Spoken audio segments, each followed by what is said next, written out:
Railway man एक ऐसी web series जो बहुत ही स्पीड से ट्रेंडिंग में आ गई अपने कंटेंट की वजह से। साल 1984 में जो डिजास्टर हुआ था, दुनिया का सबसे बड़ा डिजास्टर, भोपाल में जो गैस लीक हुई थी MI6, जो बहुत ही खतरनाक होती है इंसानों के लिए। वर्ल्ड वॉर 2 में इसका इस्तेमाल किया गया था नाज़ीज़ के द्वारा। और आज से 39 साल पहले इसी गैस को बनाने की फैक्ट्री थी भोपाल में, वो भी शहर के बीचों बीच, जहाँ पे भोपाल के लगभग 20 से 30% लोग रहते थे। ये फैक्ट्री थी तो सही चलता फिरता बॉम्ब, पर इसके बारे में ना तो लोगों को पता था और ना ही उनको कोई फर्क पड़ता था कि आसपास रहने वाले सभी लोग इसी फैक्ट्री में काम करते थे और उन्हें अच्छा खासा पैसा मिलता था। लेकिन पैसों की लालच में इन लोगों ने अपनी लाइफ से कॉम्प्रोमाइज किया।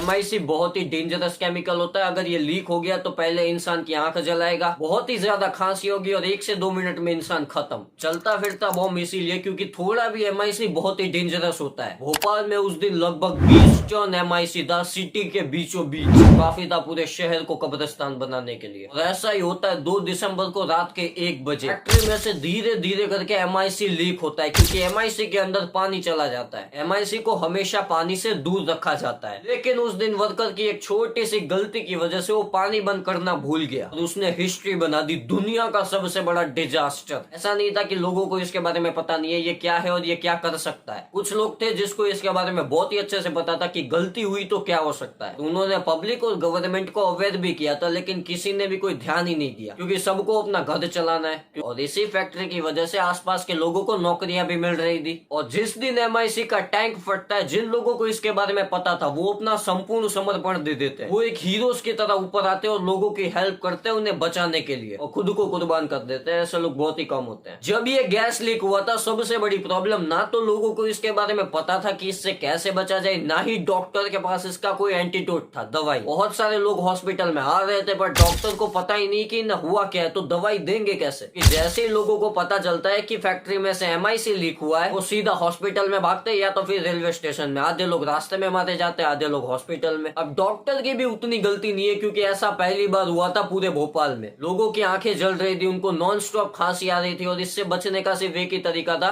ऑक्सीजन। लोगों को फ्रेश एयर चाहिए थी, पर वो मिलना इम्पॉसिबल था, क्योंकि बस 1 से 2 घंटे में पूरा MI6 भोपाल में फैल जाता है। और हम इंडियंस तो है ही जुगाड़ो, मुंह पे गीला कपड़ा बांधो और भागो, जितना भाग सकते हो भागो। ज्यादातर लोगों को इसके बारे में पता ही नहीं था, वो घबरा गए थे, वो हैरान हो गए थे कि ऐसा हो क्या रहा है। अचानक कोई भी खड़ा हुआ इंसान, बहुत ही फिट एंड फाइन इंसान गिर जाता है। और जैसे ही धीरे धीरे सबको पता चलता है कि फैक्ट्री में से MI6 लीक हुआ है, वो हॉस्पिटल और रेलवे स्टेशन में भागते हैं। अब हॉस्पिटल का तो मैंने आपको बताया कि डॉक्टर खुद कंफ्यूज थे ये हो क्या रहा है, बिकॉज जो हम इंसान सोच सकते हैं, हम और आप इमेजिन कर सकते हैं, उससे ज्यादा खौफनाक मंजर था ये। रही बात रेलवे स्टेशन की, तो वहां भी लोगों की भीड़ जा रही थी, पर ज्यादातर लोग रास्ते में ही मारे जाते और बचे हुए रेलवे स्टेशन में, क्योंकि वहां भी जहर फैल चुका था, तो ज्यादातर लोग सर्वाइव नहीं कर सकते। और जैसे ही यह बात स्टेशन मास्टर को पता चलती है, वो लोगों को वेटिंग रूम की तरफ ले जाते हैं और वहां पे उन्हें गीला कपड़ा बांधने को बोलते हैं। रेलवे स्टेशन में पहले ही 100 से 200 लोग खत्म हो चुके थे, लेकिन स्टेशन मास्टर की वजह से अभी भी 50 से 70 लोग जिंदा थे। वेटिंग रूम को पूरी तरह से बंद कर दिया जाता है, खिड़की दरवाजे अच्छे से बंद किए जाते हैं, लेकिन उससे कुछ खास फर्क पड़ने वाला था नहीं, क्योंकि MI6 हवा में फैल गया था। वो धीरे धीरे वेटिंग रूम के अंदर भी आ ही जाएगा। आप कहोगे MI6 क्या इतना डेंजरस है? देखो, MI6 एक केमिकल होता है, ये फर्टिलाइजर बनाने के काम में आता है, लेकिन इसकी एक प्रॉब्लम है, ये किसी के साथ भी घुल मिल नहीं सकता, इसको अकेला रहना ही पसंद है। इसलिए जो इसका टैंक भी होता है ना, उसको पूरी तरह से एयर टाइट रखा जाता है, ये हवा के साथ भी नहीं मिल सकता। अगर MI6 पानी के साथ मिल गया तो इसका बहुत ही डेंजरस रिएक्शन होता है। और उस दिन भोपाल की किस्मत ही खराब थी, पानी की वजह से पूरा का पूरा टैंक ही फट जाता है। थोड़ा डिटेल में जाते, रात के करीब 12:30 बजे जो फैक्ट्री में वर्कर्स काम कर रहे थे, उनकी आंखें जलने लगती है और उन्हें डाउट होता है कि कुछ ना कुछ तो गड़बड़ है। वो अपने सुपरवाइजर को बताते हैं, लेकिन सुपरवाइजर ध्यान नहीं देते। वो कहते हैं छोटा मोटा लीक होगा, बाद में देखेंगे, पहले हम चाय पी लेते हैं। ये बहुत बड़ी गलती होती है, क्योंकि MI6 का जो टैंक था उसमें पानी भरना शुरू हो गया था और उसमें प्रेशर लगातार बढ़ता जा रहा था, बढ़ता जा रहा था। जो MI6 का टैंक था वो अंडरग्राउंड था, तो ऊपर का कंक्रीट फटने लगता है। जैसे वर्कर्स को इसके बारे में पता चलता है, वो तुरंत पानी बंद करने भागते हैं। अब वो पानी बंद तो कर देते हैं, लेकिन बहुत देर हो गई थी, इट्स टू लेट। उसके बाद MI6 अपना कहर दिखाता है, वेंटिलेशन पाइप के ऊपर से बड़ी तेजी से फ्लो करता है हवा में, और इसका फ्लो बहुत ही तेज था। वहाँ आसपास जो वर्कर खड़े थे वो उसको रोकने की कोशिश भी करते हैं, लेकिन कोई फर्क नहीं पड़ता। थोड़ी देर में वर्कर को भी ये बात पता चल जाती है कि अब ये सिचुएशन आउट ऑफ कंट्रोल है, इंसानों की बस की बात नहीं है, ये बस जान बचा के भागो। शिकागो। फैक्ट्री में दो अलार्म्स थे, एक वर्कर के लिए था और दूसरा पब्लिक के लिए था जो आसपास वहां पे रहती थी, जो थोड़ा ज्यादा बचता था और पब्लिक को इसके बारे में इंस्ट्रक्शंस दिए गए थे। तो अभी किसी दिन ये अलार्म बजे तो समझ लो तुम्हें भागना है। और अनफॉर्चुनेटली वो दूसरा अलार्म बचता ही नहीं है, उसको बंद कर दिया जाता है। वर्कर्स भी फैक्ट्री छोड़ के भाग जाते हैं। मतलब आसपास में जितने भी लोग रह रहे हैं उनको पता ही नहीं है कि हुआ क्या है। पहली प्रॉब्लम ये थी। दूसरी तरफ रेलवे स्टेशन में स्टेशन मास्टर भरसक कोशिश कर रहे थे लोगों को बचाने की। 50-60 जितने भी लोग हैं उनको बचाने की बहुत कोशिश कर रहे थे मास्टर साहब। लेकिन उससे भी बड़ी एक प्रॉब्लम थी। रात के 2 बजे ट्रेन आने वाली थी भोपाल जंक्शन में, गोरखपुर एक्सप्रेस, जिसमें करीब 800 से 900 लोग बैठे हुए थे। मास्टर साहब को डर था कि अगर वो ट्रेन यहाँ पे आ गई तो क्या ही हो जाएगा, क्योंकि उन लोगों को कुछ पता ही नहीं। इनफैक्ट भोपाल के अलावा किसी को पता ही नहीं था उस रात हुआ क्या था। ज्यादातर पब्लिक को सुबह ही पता चला। उस वक्त सबसे बड़ी प्रॉब्लम थी भोपाल जंक्शन ऑफलाइन था। मतलब किसी भी और स्टेशन से आप कांटेक्ट नहीं कर सकते, किसी से भी आप फोन नहीं कर सकते,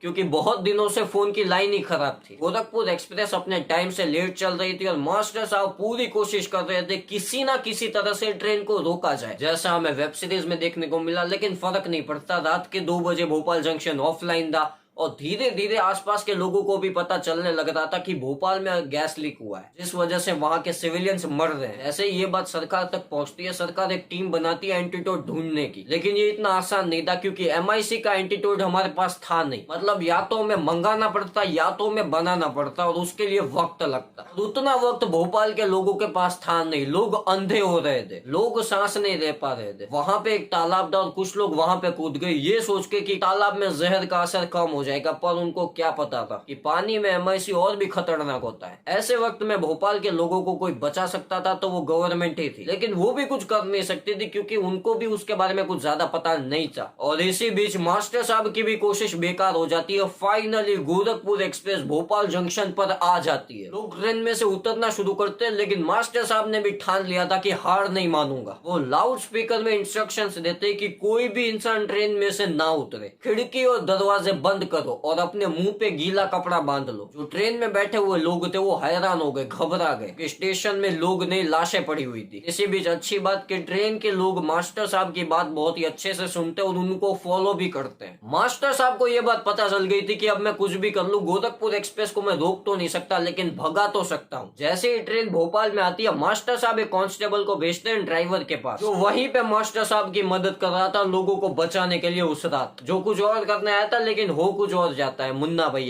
भैया ड्राइवर को कहते हैं 3 मिनट में ट्रेन को स्टार्ट करो, यहाँ से निकलो, यहाँ पे जहर फैला हुआ है। मास्टर साहब पहले से ही तैयार थे, उनको पता था गोरखपुर एक्सप्रेस आएगी ही आएगी। जो लोग बचे हुए थे 50 से 60 लोग, मास्टर साहब ने उनको एक मालगाड़ी के डिब्बे में भर लिया था। ड्राइवर को बोला था कि 3 मिनट में ट्रेन को लेके यहाँ से निकलो। सेफली और लकीली 3 मिनट में ड्राइवर वहां से ट्रेन लेके चला जाता है और लगभग 1000 लोगों की जान बच जाती है। कुछ ही देर में सुबह हो जाती है और गवर्नमेंट रिलीफ टीम भोपाल भेजती है, लेकिन बहुत देर हो जाती है। भोपाल कब्रिस्तान बन चुका था। ज्यादा डिटेल में नहीं जाएंगे क्योंकि ये बहुत ही डेंजरस था, वीडियो भी बड़ा बन जाएगा, फिर आप देखोगे नहीं। अगर आपको ये देखना है तो रेलवे मैन एक बहुत ही अच्छी वेब सीरीज है और बहुत ही अच्छे ढंग से रिप्रेजेंट किया है पूरी स्टोरी को। खैर आज के लिए बस उतना ही। अगर आपको वीडियो अच्छी लगे वीडियो को लाइक करो, चैनल को सब्सक्राइब करो, नोटिफिकेशन बेल दबाओ, टेलीग्राम का लिंक यहीं कहीं होगा, ज्वाइन कर लो।